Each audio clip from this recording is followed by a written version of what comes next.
Welcome back, students. Today we have started the third lesson, Properties of Natural Resources. In this, our first point was Properties of Air. What all things we have studied in Properties of Air? On this page, page number 16, you can see two activities. Our first activity was activity of a balloon, and a second was activity based on a injection. In this two activity, we come to know that air has mass as well as weight.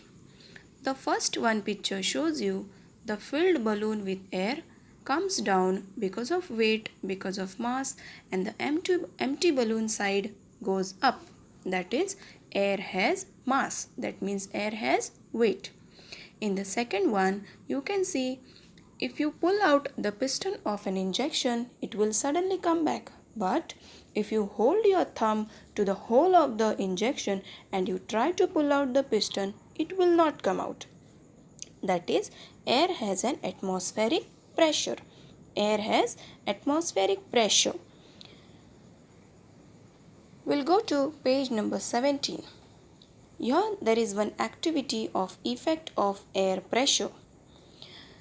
This activity is about that air has pressure in it. You can see a glass in which a straw is dipped down upright perpendicular to the glass. When you take another straw and try to blow from the upper point of the straw, you will see the fountain of water. That means air has pressure in it. Why does this occur? It occurs because of air will not create vacuum in it. When you try to blow out with the help of a straw, perpendicular to the straw another dip down into water, the air in the straw will blow out. When the air blows out, it will bring up the water present in the straw upright, and again when you blow, it will remove the water present in the straw. That means air does not create vacuum. Air has pressure.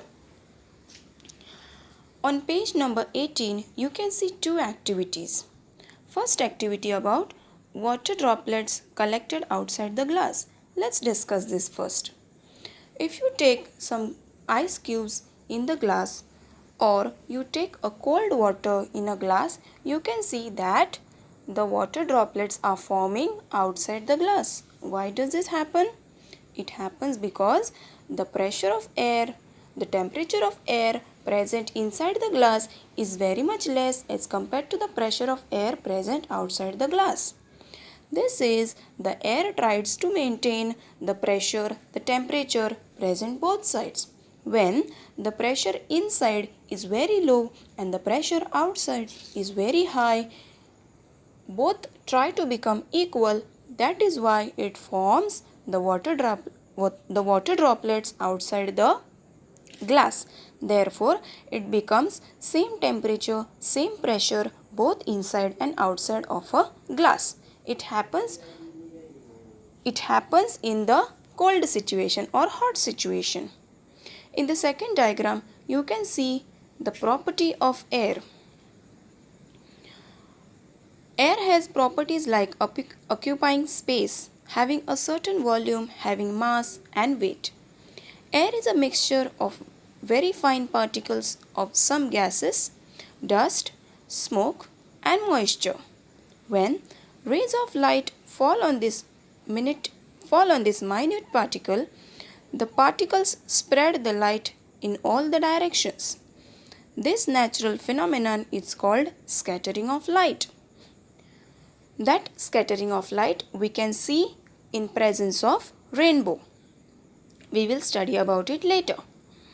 Here you can see one empty bottle is dipped down into the container filled in water. When you press that empty bottle, you can see balloons coming out, balloons coming on the top layer of the water. Why does it happen? It happens because the air present inside the water will come out of the water. That is why you can see the formation of air in the water tank, which comes out and gets released in the air. Temperature regulation. Nowadays, you can see that there is wind blowing. It is because of when two places have the temperature, have the pressure in different situation, in different conditions, it tries to maintain both sides equal. That is why temperature is regulated. Transmission of sound. Whenever we talk, whenever we move, whenever we make any sound, the sound travels through air.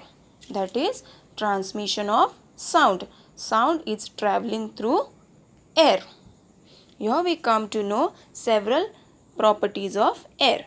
In the next class, we shall study properties of water. Thank you.